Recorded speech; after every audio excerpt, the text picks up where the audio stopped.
CERT team here in Fuquay Varina. So this presentation I wrote for our CERT teams, especially for new CERT members who are coming in. And I try to provide this communications, kind of a basic communications presentation for all of our members at least once a year. So there's going to be some things that I kind of skip over because I know this is going to be more of a ham radio centric discussion or presentation. So I will be skipping over a little bit of it. But just to a little bit about myself, I do mostly go by Rodney. So some more, I graduated in 2003 with a bachelor's degree in electronic communications and broadcasting from Appalachian State. I've been a software engineer for the last 8 to 10 years, roughly. But I've been an engineer, a computer engineer for the last 25. So when I graduated Appalachian State, I went off to Georgia and lived in Atlanta for a while. And my goal was to get in at the Weather Channel. And after a short amount of time, I learned it is a very cutthroat business.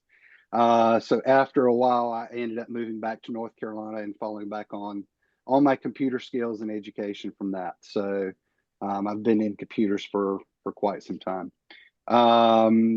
I am recently now considered the past president of the Southwick Amateur Radio Club here in Fuquay Varina. I served for president for 2 years, starting in 2023 to this month, actually. So this will be my last month as president.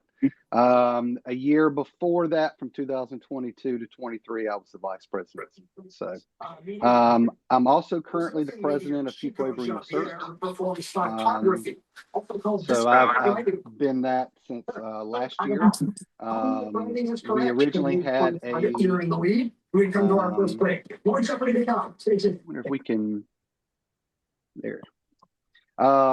So when we started the Fuquay Varina CERT team, we originally elected Evan to be president, and then after close to a half a year, his business picked up, so he wanted to step down. So I stepped up from a member at large position into the president role, and have been the president ever since. Do we still have somebody not muted? Y'all,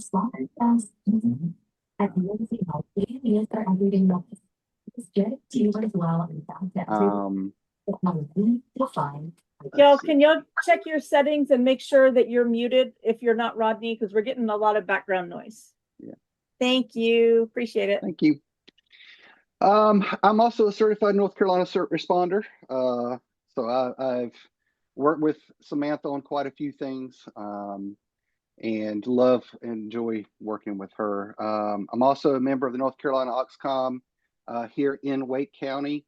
I'm not fully certified yet because there's a lot of things that you have to do in order to be certified with Oxcom. So I'm still in the process of getting my certification on that.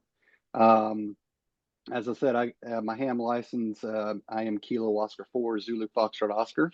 I also have my GRMS license as well. So, and if I don't say this, before the end, if you ever need to contact me, my email is my call sign, ko4zfo@gmail.com. So moving on. So what's the purpose of the presentation? So within CERT, we try to utilize all forms of radio communications. Yes, we do have cell phones, but when you're out working event, it's kind of hard to pick up a phone and call 10 different people at the same time to give the same message, right? So we have various forms of communications that we use. I know we're mostly going to be talking about ham radio, but if you've ever gone out to a CERT event, you've possibly used, FRS, you've possibly used GMRS. There's also MERS. Of course, there's ham radio. So with all the different various forms of communications, ham radio is the most flexible and usage-wise form of communications that we can use in CERT. One of the things I don't typically cover in a presentation when we start talking about ham radio is how do you program a radio, or how does radio RF work, things like that, because once you start getting into the nitty-gritty of how radio works, then you're going to eat up a lot of time of your education time. So I typically don't go into those types of details. There's a lot of good educational resources out there to help you get into ham radio, but there's just definitely not enough time to cover those in these types of presentations. Just a little bit about radio communications. Radio is the technology that uses radio waves to propagate, or send messaging. And that frequency bands starts about 3 hertz to 300 gigahertz. I'll give you a visual representation of what that looks like in just a second. But basically, anything that transmit wirelessly, anything is considered radio communications if it's used for communication. So your cell phone is a part of that, TV, radio, broadcast radio, and especially, point-to-point, communications like ham, GMRS, FRS. So, when I try to put these together, I try to give all the different forms of radio communications just so that people understand that it's the same principles of how it works. Whether you're talking about broadcast TV, radio, or the public radio services, or amateur radio, even all the way through the air bands, the maritime, shortwave, cell phones, data radio services, which is your Wi-Fi, and also your government radio services and professional. When I mentioned earlier about the 3 hertz to 300 gigahertz, this is a representation of the full U.S. radio spectrum. Now, the FCC is the one who is in charge of doing allocations, and as you really can't see all the different allocations, which are all the different colors. But if you look starting at the top left, moving all the way down to the bottom right, that is a huge amount of RF space that can be used for anything that transmits a radio signal. Okay. There is a huge amount. The FCC is the one who's basically in charge of doing allocations and managing that complete spectrum. Okay. Probably skip through some of this. So, like I said earlier, some communication types that particularly are used within CERT: FRS, GMRS, MERS, ham radio. Those are the typical ones that you're going to find with a lot of CERT groups. A lot of CERT groups kind of start off in the FRS and GMRS until they get to a point where they can get enough of their members licensed with ham radio. So I'm going to skip through the FRS and GMRS information. And let's get down to ham radio. So one of the things I like to really, show people about when they ask what is ham radio is I like to show ham radio in action, because that's typically what people can relate to on seeing, what is ham radio.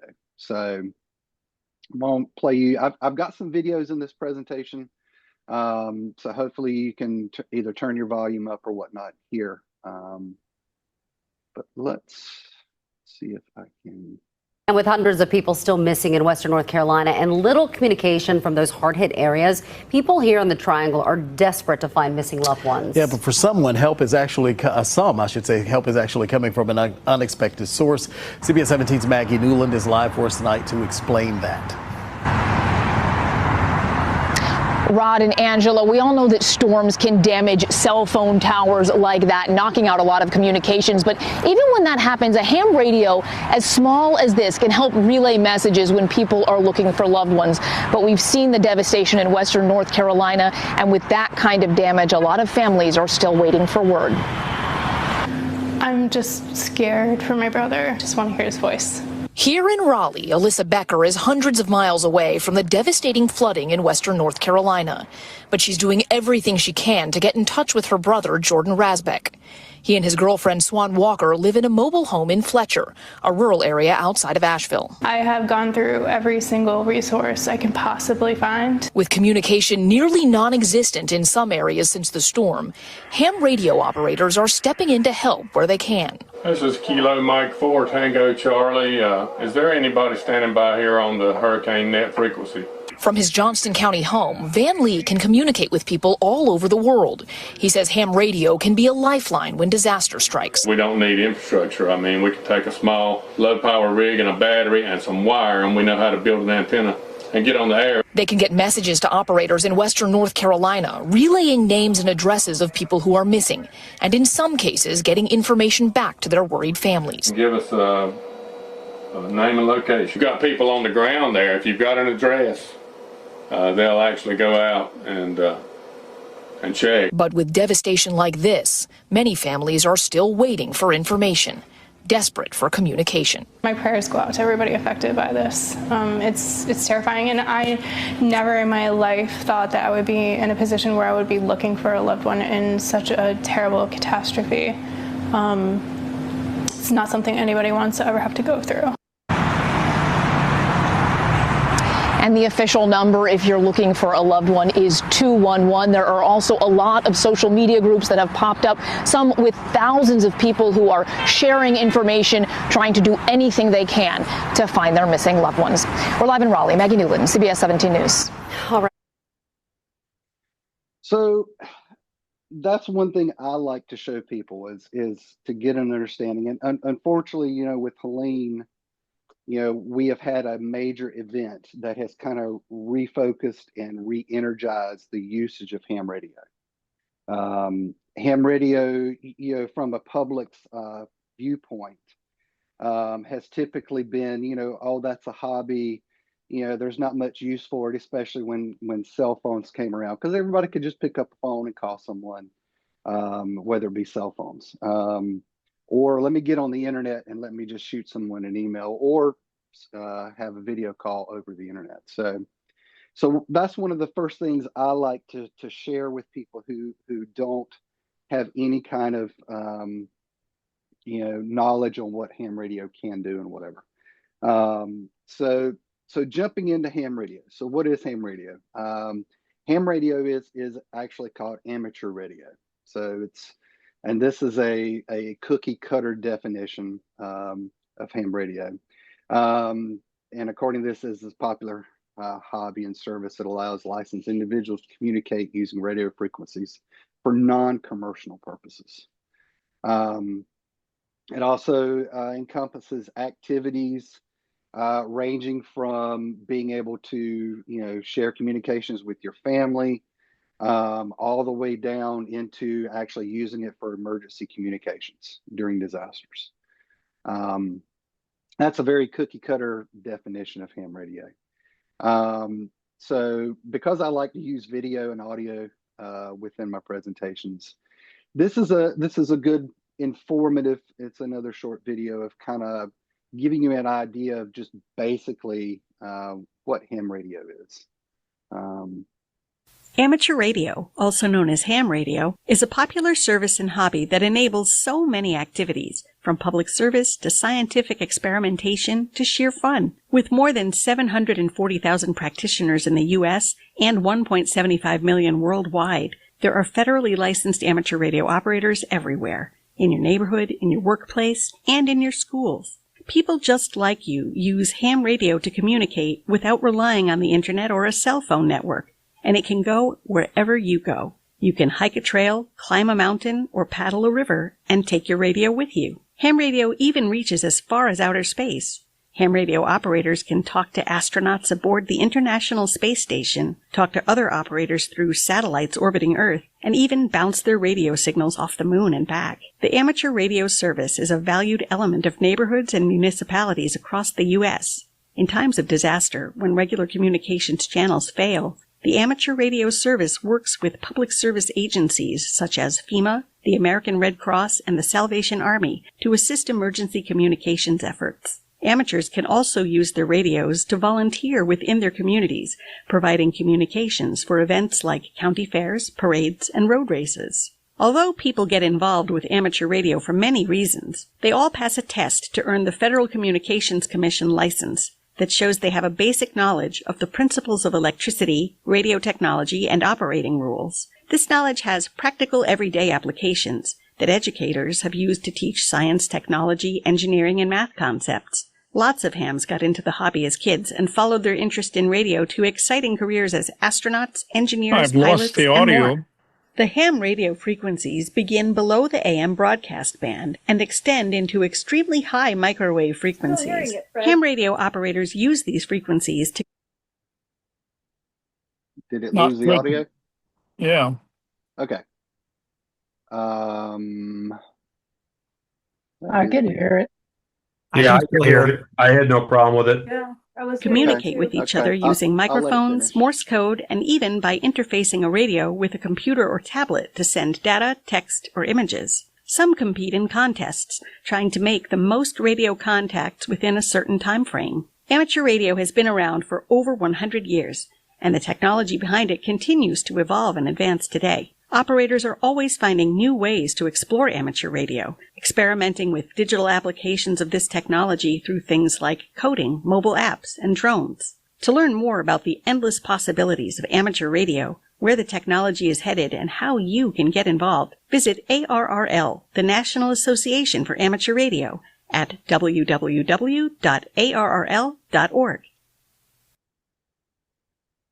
All right, so hopefully most of you got to hear that. There was a lot of information about what ham radio is. From forms of being able, one interesting thing that I like to especially tell kids is, you have the possibility of talking to astronauts, right? The majority of the U.S. astronauts have their ham license, and that's part of how they can communicate back down to Earth when they're in outer space. That's always a fun one. And occasionally, NASA does schedule some time that schools can register for a little bit of time to actually talk directly with astronauts using ham radio. If you saw, there was a section, with the kids that had a bunch of radio cars driving around. There are some of the frequency bands that are used for automation and electronics. So anybody can use those allocations to be able to power remote controlled things. A couple years back, I assisted Wake Tech with there was a North Carolina contest for community colleges. And I assisted Wake Tech a couple years ago during that contest on basically sending up a weather balloon using ham radio to be able to track the balloon as it traveled east. So there's a lot of educational type usage that can be used with ham radio. So what's the amateur radio service? I've kind of went over some of that. Some of the history, and there's a huge, rich, amount of history within ham radio, and I could probably spend your whole night talking about the history within itself. But I just wanted to kind of share just a couple of brief points in history for ham radio. So starting off, ham radio got its start, in the late 19th century, in 1888 in the 1990s, when Marconi pioneered, the wireless technology for telegraph. So once that kind of inspiration came along and the technology started to come along, you had professional companies and you had hobbyists who were trying to use that technology. The professional side of things, you had companies who basically took that technology and tried to sell it, like AT&T's, the Bell South company or the Bell company was one of those first groups that tried to sell the service, right? There's a lot of other ones there,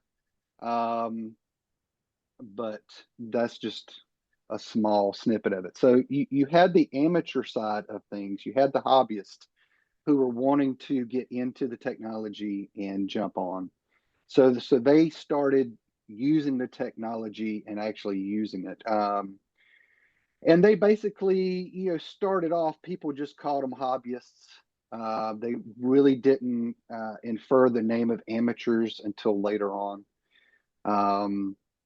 And I always get asked the coin question of, what does ham radio mean? Or why are you called hams? And that's a very, very short story. But when the hobbyists and the amateurs were getting on telegraph and sending communications over the wire, they were basically sending Morse code on keyers. And the professionals at the time, had a very gentle touch to a Morse code key, because it only took a small amount of pressure to push it down to create a dot or a dash. So when you had hobbyists and the amateurs coming onto the technology, they were very heavy-handed in the process because they just weren't skilled enough. So the professionals would always, call the amateurs hams, because they were hammering it like they were hammering their fist onto a Morse code key. So that's kind of where hams come from. It was kind of a connotation, of us, hammering the key. Just some other things as the technology progressed.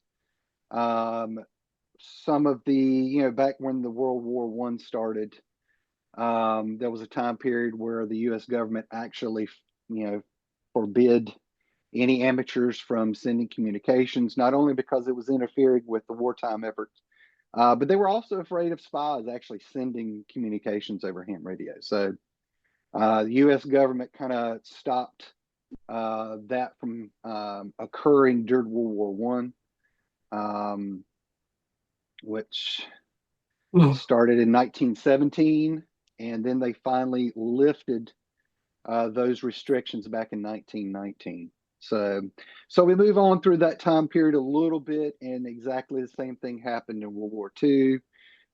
They saw that there was this, surgence in messages going across the ocean, and so the federal government shut down ham radio for that time period during World War II, to be able to kind of curb, not just the messages going across, but to kind of clean up the airwaves so they could, send out their information as well. After World War II, they lifted that ban. Back in the 1950s, there was a huge surgence of pioneering within the single sideband modulation, which if you're not, if you don't know how radio works, that might be a little over your head. But that occurred in the 50s and 60s, when the first orbital amateur radio satellite was launched in 61. Ham radio was basically the basic form of communications there, within communicating in outer space. We move on up in time a little bit. Ham radio operators also helped out the U.S. Navy in being able to relay messages out in the Atlantic and around the world, and especially around the Antarctic during that time frame. The 80s was another surgence of technology for ham radio, because a lot of the things that we still see now, as in automated messaging systems, a digital form of communications that ham radio uses is called packet radio, and that's all pretty much digital as well. So the 80s definitely pioneered a lot of things that we see today. There's a lot of things that ham radio operators created because they didn't have anything to draw from. So if they had a need for something, they created it themselves, right? We always joke about how ham radio operators were the first modern day make it, groups, out there. So moving on, especially today, with emergency communications, amateur radio has kind of always been there to help out with disaster activities, going all the way back from 9/11 to Hurricane Katrina, and even back out during the earthquakes back out in 2008. In 2017, the Red Cross actually requested amateur operators to go out to Puerto Rico to help provide communications for them in the wake of Hurricane Maria. So that's a very brief 2-minute tour of the history of amateur radio. So there are books upon books about the history that you can definitely get into. Licensing, I try to, there's a lot of people who are interested in ham radio who are definitely afraid of either taking a test or learning something new sometimes. Ham licensing is not hard. There's 3, there used to be 5 and used to be 6 classes of license you can have, but the FCC has kind of scaled that down in modern days to be able to make it more attainable for the public. That licensing currently is 3 licenses. So you could start off with the first license class, which is your technician. And that gives you the base general understanding of how radio propagation works, how radio waves work, how to be safe when operating ham radio, and some very, very basic electronics. So I try to tell people, don't be afraid of going out and getting your license. There's a lot of online resources that are free. There's a lot of YouTubers out there who make videos solely to help get you through the process. So if you're a visual learner, there's a lot of YouTube videos out there that you can use through your process. I won't necessarily go through all of the information that's on those licenses, because that's that could take a couple of days of getting you through all our information, but it is very attainable. I do hear a lot of people who are able to either buy a book or take some of the presentations online and go through in about a 2-week time frame, and then spend maybe a week or 2 practicing, self-practice exams, and then going out and getting their license. So it's not a very hard process. The licensing questions are written so that the younger crowd can also get into it too. The youngest person I know around this area, I believe he was 11, 10 or 11, and he was able to take all 3 of the license exams and pass them. That's your that's your, I wouldn't call it a wild card, but that's your extreme case. But it is definitely doable within a short amount of time frame. When licensing, the only cost in doing that is a $35 license fee to the FCC, which registers a call sign in your information, and that lasts for 10 years. So $35 for 10 years, that's what, $3.50 a year, basically. And they also give you a relapse period of 2 years in case you forget to renew. You can catch it within that 2 years, pay it, and then you won't have to recertify yourself. All right, what can you do with ham radio? Hopefully this next slide, everybody will be able to hear the audio for this. This video shows you a little bit of everything about what you can do with ham radio.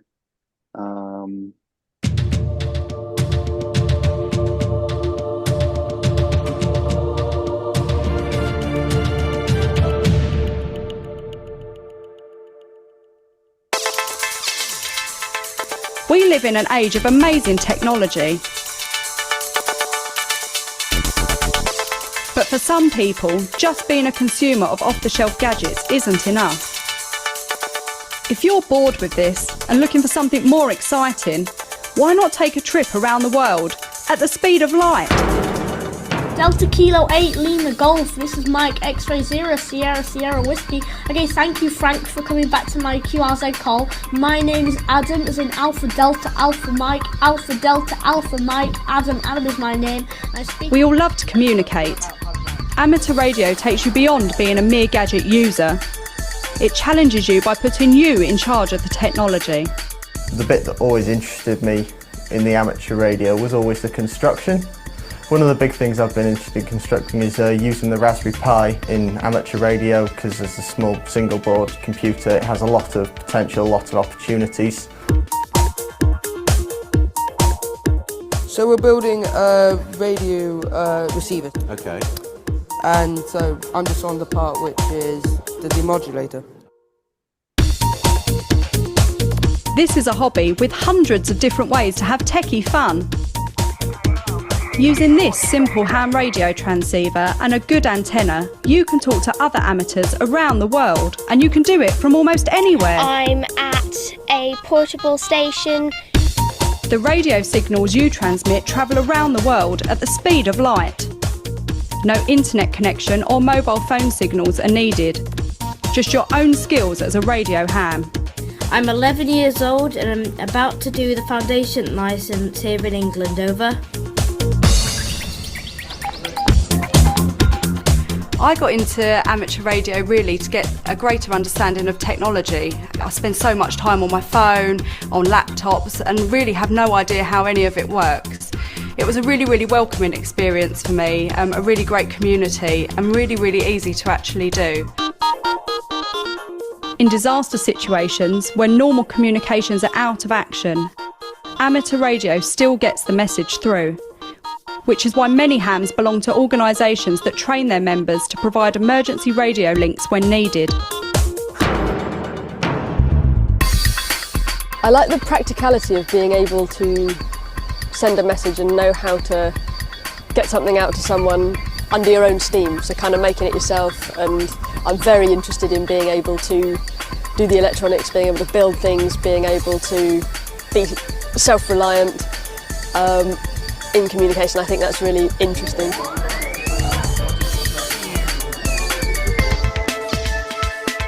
It's great fun talking to other hams in unusual and sometimes exotic places around the world and beyond.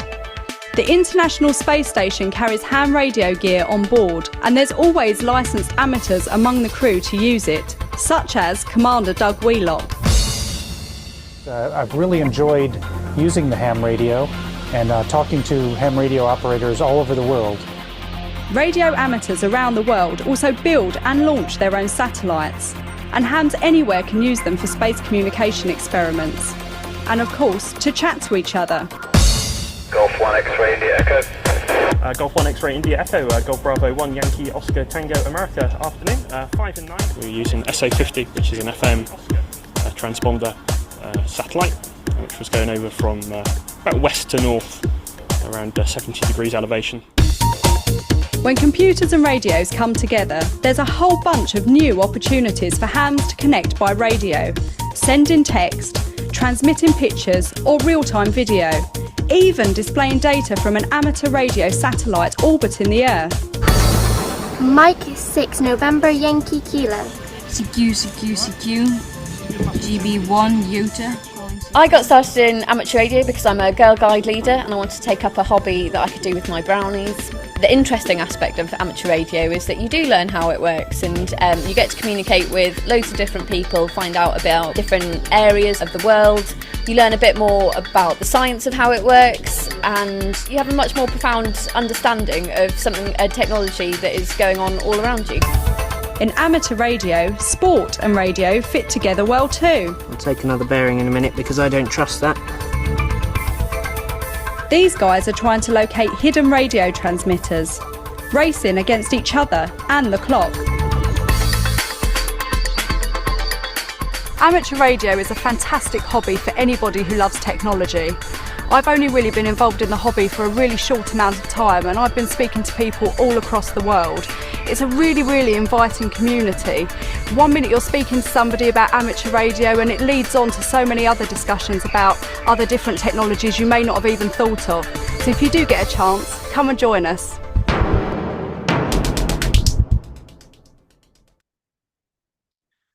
All right. Hopefully I didn't lose you on that. But one of the things that, when people watch that video is some people worry about, well, do I have to make my own radio, or do I have to deep dive into a lot of the technology or building such? And that's one of those questions where I answer if you want to, right? So ham radio gives you the freedom to be able to dive off into the left field and do those types of things. But from a CERT perspective, we focus on what can ham radio do for public service and CERT. We watched that previous video at the beginning talking about connecting families. I'm going to skip over that. So from the moment Hurricane Helene. So when we talk about ham radio and emergency communications, some of the various groups that actually participate in emergency communications are AIRS, Oxcom, and CERT. Now, all three of these kind of serve a little different purpose within that emergency communications equation. Within CERT, you could be, if you're out on a CERT event, you're using, radio, whether it's GMRS, FRS, or ham radio. But the other groups that actually that are part of this are AIRS and Oxcom. The Amateur Radio Emergency Service is a volunteer group that focuses on just totally public service events. Whether the group goes in and provides just communications for an event, whether it's a parade or anything like that under Blue Skies events. They also do gray sky communications. Oxcom is meant more to be able to help with auxiliary communications from a governmental standpoint. So your county can set up an Oxcom group and ask amateur operators to come in and help relay messages in the event that their 900 megahertz systems or cell phones or internet goes down. But within CERT, you can use all the various forms that are available to you within ham radio.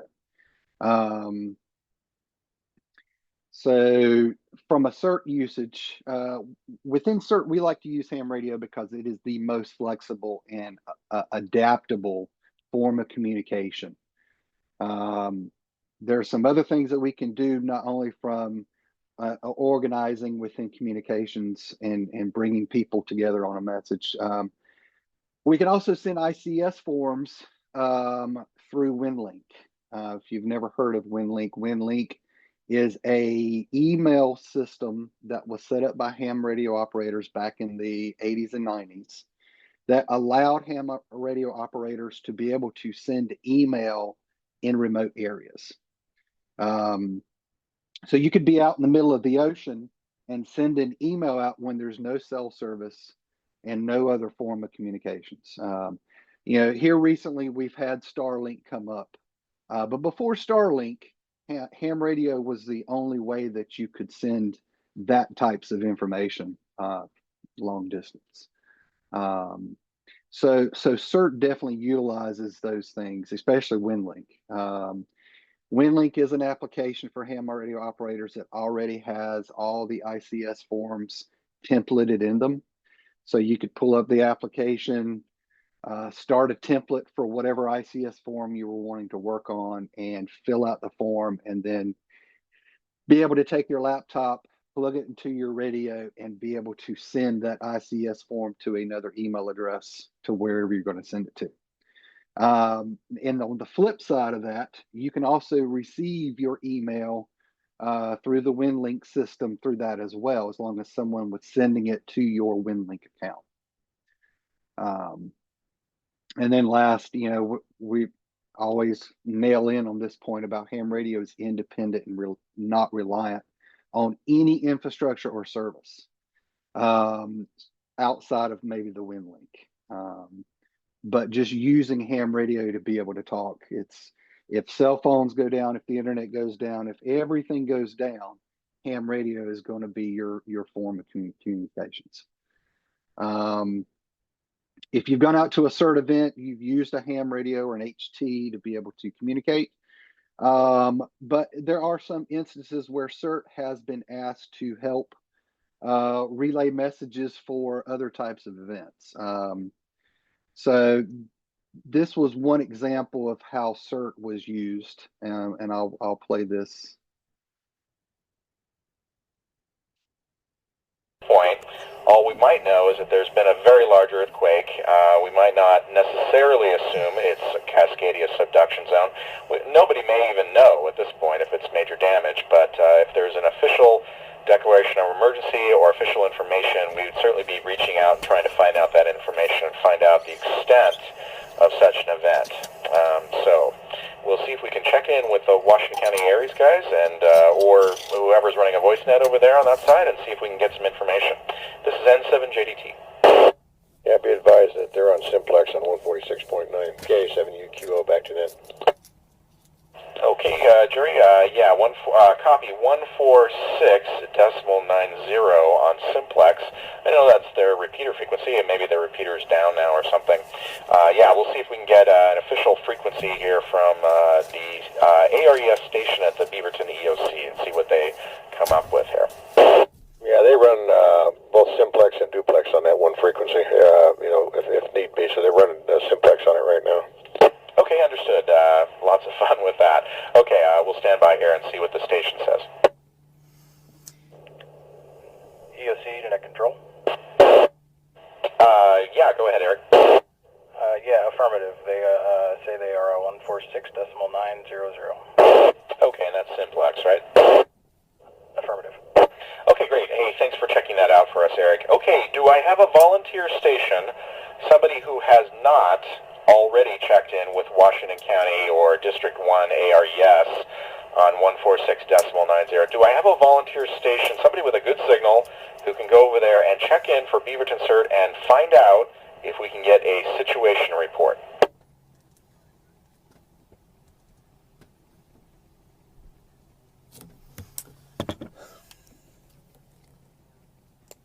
KF7 ETX.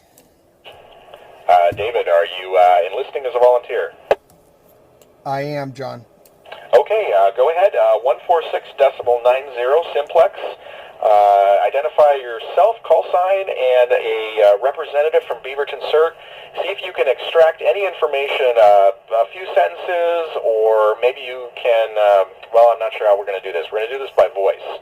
So a few sentences, maybe 5 maximum, on the general situation of what the event is. See if we can get any information from Washington County ARES. Copy that, John. Okay, great. Thanks, David. And, of course, check back here in a few minutes when you've got that. All right, this is N7JDT.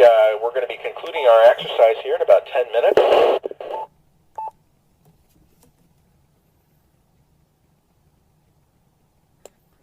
Washington County ARES, KF7 ETX from Beaverton CERT.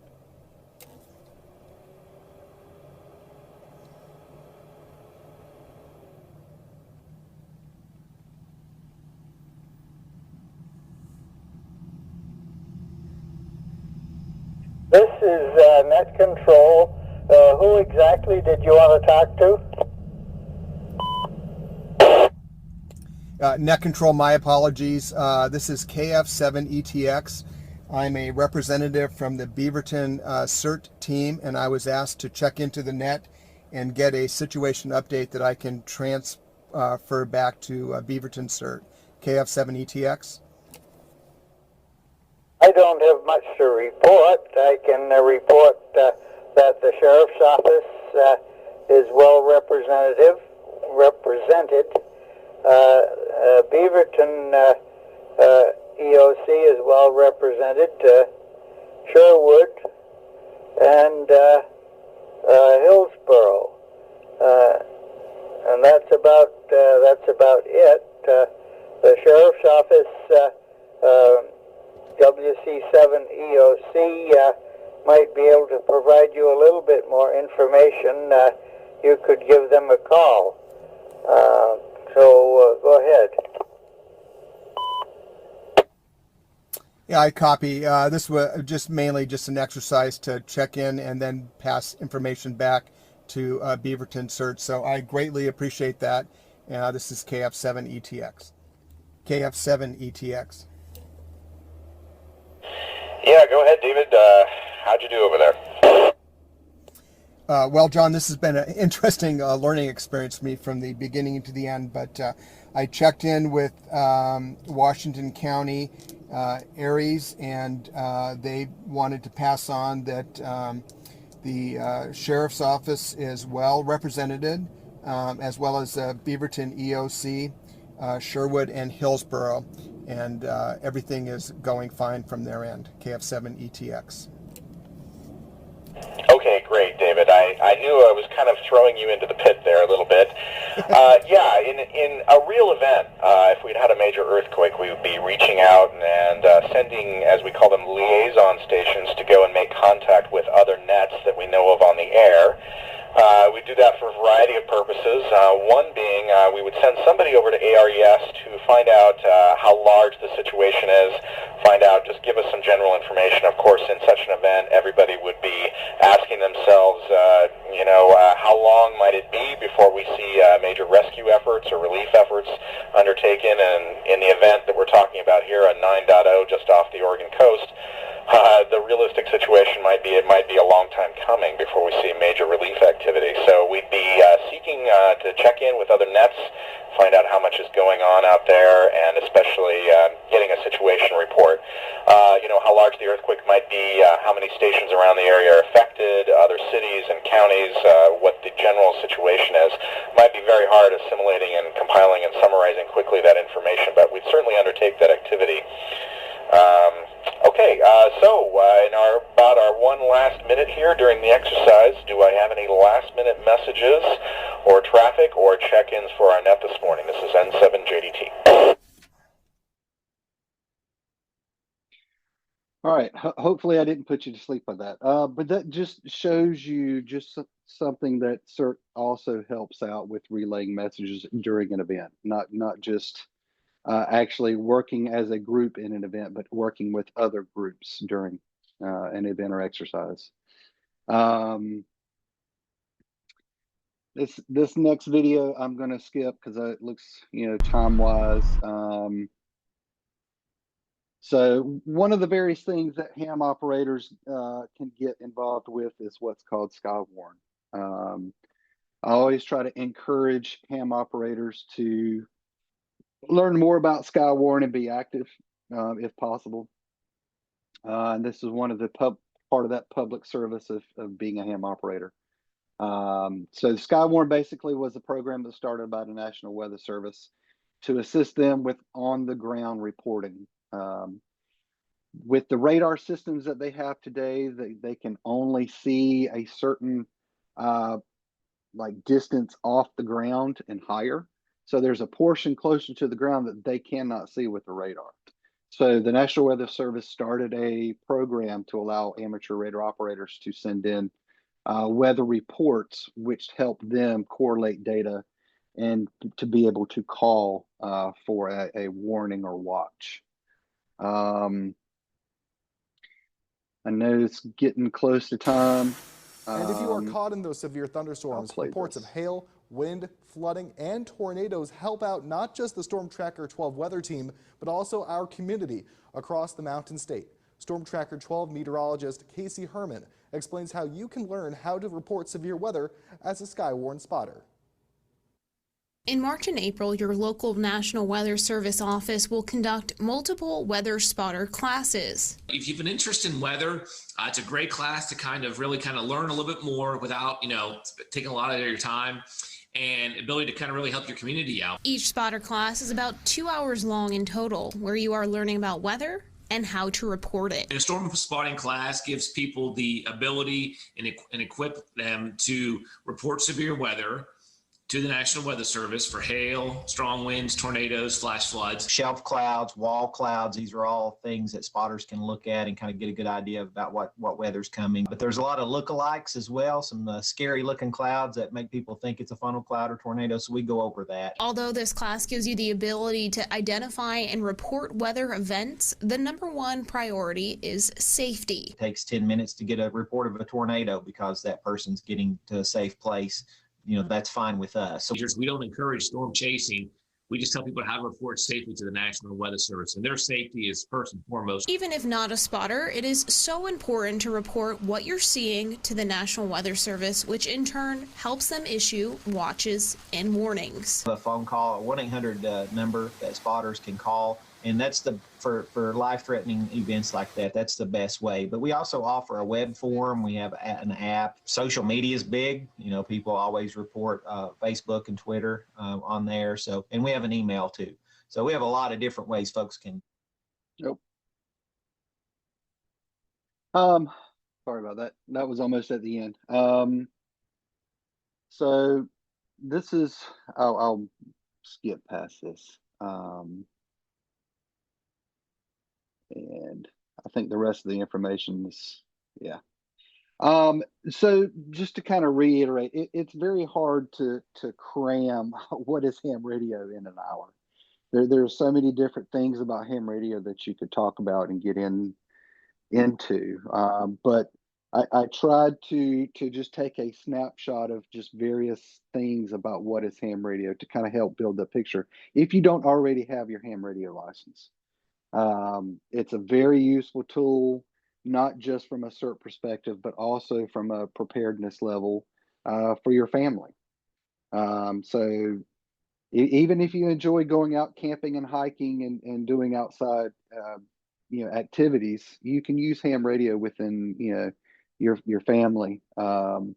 Unfortunately, ham radio is licensed by the person. So anyone who gets on ham radio would actually need a license. If you were talking with someone over ham radio and you wanted to let your kid, say hello to somebody, then typically that's acceptable. So I'm going to stop the presentation. And I'm going to try to switch over so you can see my beautiful face. And let's see. Stop the share.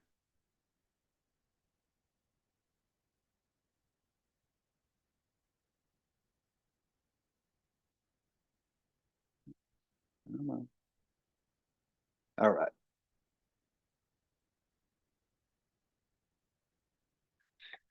All right. Now that you can see my face or whatever, does anybody have any questions about ham radio? I know I kind of ran through that, kind of bulldozing through it. But does it? I know there's a couple of hams here, but anyone who doesn't have their ham license, does anybody have any questions about anything ham radio? I do. Okay, go ahead, Melanie. How about antennas? Are those still in place now? Antennas. Okay, what do you mean by in place? Do you mean like permanent? Yeah, well, I remember a long time ago, my dad had one. He worked for the space shuttle, helped building it, and he had a lot of hand radio stuff, like large antennas on top of the roof. And is that something you still have to do? It's not necessary anymore. Although if you were trying to make those worldwide contacts, we always joke about, height is might. So the higher your antenna is, the better you are to propagate around the world. Right. But for what I would consider normal day-to-day ham radio, no. Okay, thank you. If you were trying to get into contesting, there's a lot of contesting in ham radio, and that's simply just to see who can make the most contacts within a very small time frame of maybe a 24-hour period or even a 48. Right. So you see a lot of the people who are contesting who have the big antennas, who have Okay. like a row of 10 antennas, things like that. Right. If you live in a rural area that you can put a permanent antenna up, it's a lot easier than say someone who lives in an HOA. Right. For sure. There are ways to put up antennas in an HOA without them being an eyesore. So there's definitely ways of doing that. Thank you. You're welcome. Great presentation. Well, it's trying to give the presentation and try to cover as many bases as you can in about of an hour time frame. It can be challenging sometimes. Yeah. My name is Sabner from Osville. Okay. Is HAM an acronym or the name of someone? HAM is not an acronym. It doesn't stand for anything. It's kind of like a nickname, right? So we're called amateur radio operators, but ham is just a nickname for radio operators, for amateur radio operators. Okay. It started out as a negative connotation by professional telegraphers who worked for the companies back during the late 19th century and early 20th century. They were picking on hobbyists and amateurs because when they were sending Morse code, they would kind of use their fist on a Morse code key. And that's why they called them hammers, because it looked like they were trying to hammer their Morse code key into submission. So it was a negative connotation that was used to pick on amateur radio operators. By the time the 30s and 40s came around, the amateur operators, they finally accepted, that they were being called negative terms. And they said, you know what, we're just going to accept being called a ham and we're going to take it in stride. So they were able to kind of turn it into a positive thing. Okay, thank you. You're welcome. Good presentation. Well, thank you. Rodney, this is Eddie Kavanaugh. I appreciate you doing this. It's been some good information. I was going to mention the fact that at the end of the month is the field day events, and you definitely know about that. And some of these individuals, if they can find out where their local ham radio clubs are going to be set up, they can do the go-to stations where they can get on the air and actually talk. Yeah, I think that was one of the slides that were closer to the end of my presentation, and I think I just forgot it was there. But yeah, so what he was talking about is every year ham operators get together and have what's called a field day, a summer field day, and that allows amateur radio operators to come out, go out in the field, work out, so the public can come out and see ham radio. And a lot of operators try to work off grid, so to speak, with batteries to try to kind of help simulate being able to work without infrastructure. The ARRL or ARRL is our national organization for ham radio. They have a map, which I'll try to share my screen, but they have on the ARRL website, they have a map locator for field day, and you can pull up that page and it can show you all the different locations where either clubs are putting on field day for the public. So I was trying to see if I can share my screen real quick. Share. Let's see if I can share. All right. So let me see if I can slide over.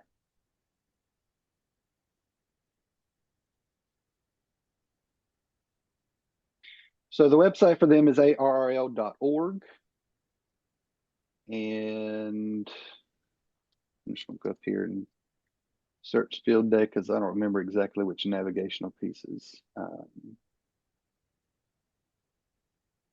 Field day. So field day is the 28th and 29th.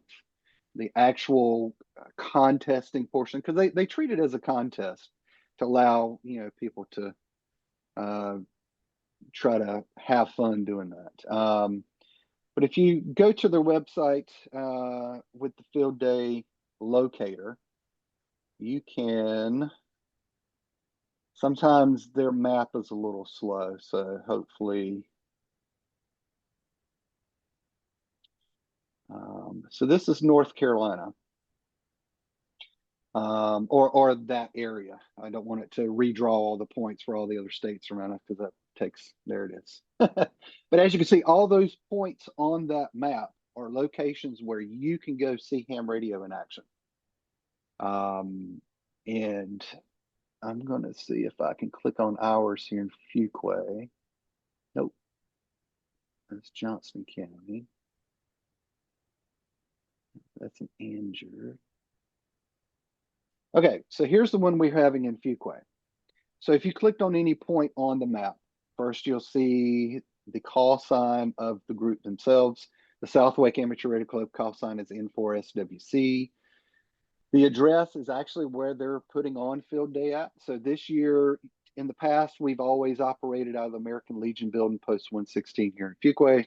This year, we wanted to try something different. We wanted to get out in the public more, to get more visibility within the public. So we're actually going to be operating from the Fuquay co-working office to allow us to be right there on Main Street, to allow passerbys to see us.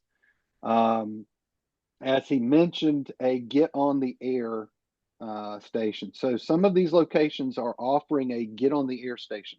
What that is, that allows the public to come in and actually talk on the radio to be able to experience ham radio. So if you go to some of these locations, some will, some won't have a GOTA station, but if you look on the map, you should be able to find hopefully a location close to you that has a GOTA. And then some will actually list the talk in. So our talk in is just a simplex frequency. So if you were a ham operator and you wanted to come to, say, our field day, and you wanted to talk with everyone kind of on the grounds, this is the frequency we'd be using.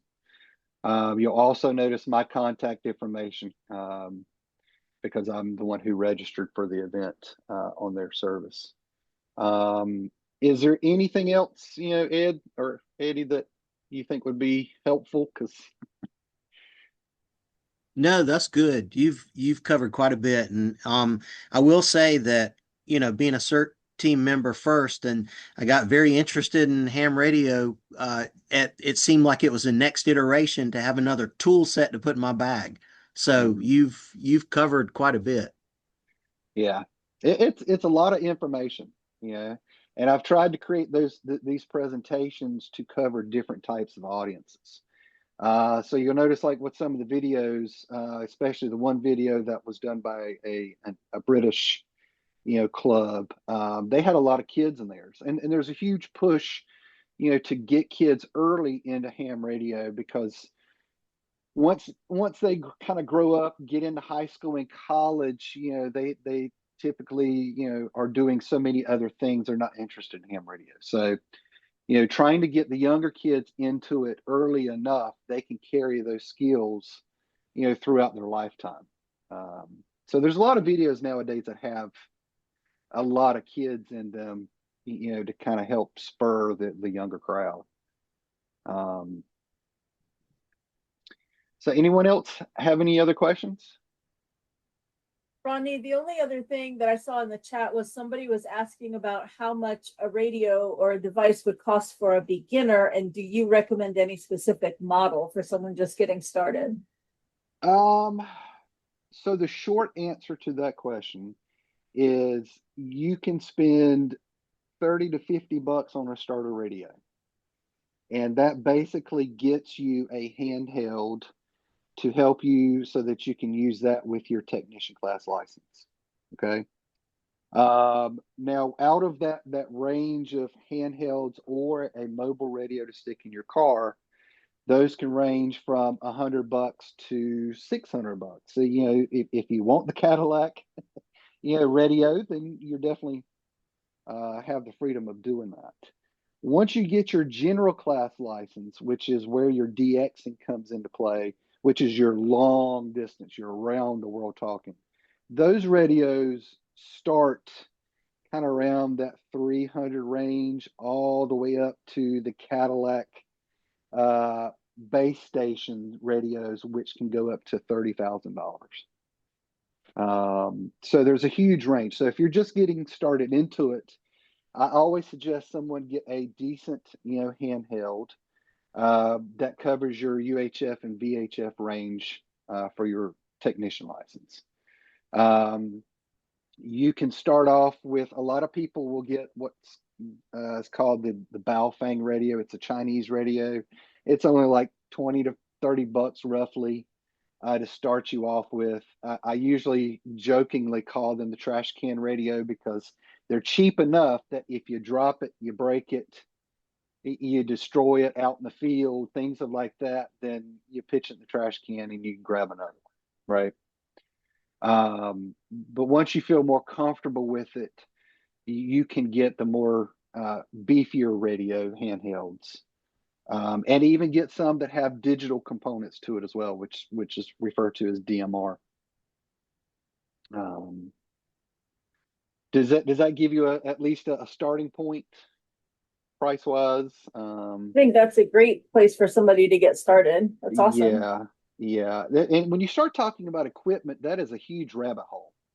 Oh yeah. Because there's so much equipment out there, and the equipment, a lot of the equipment has what I would consider the base functionality, but some might have more bells and whistles than others, and some might have functionality that you might or might not ever use.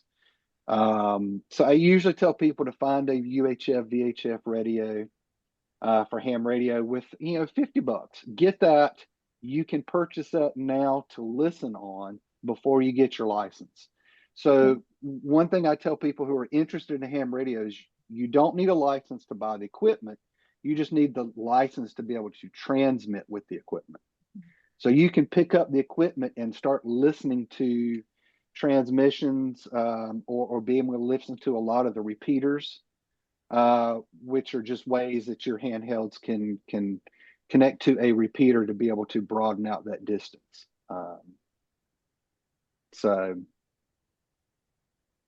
I wanted to just touch on this. Margaret asked about the link between NCE and North Carolina Emergency Management and local ham radio operators.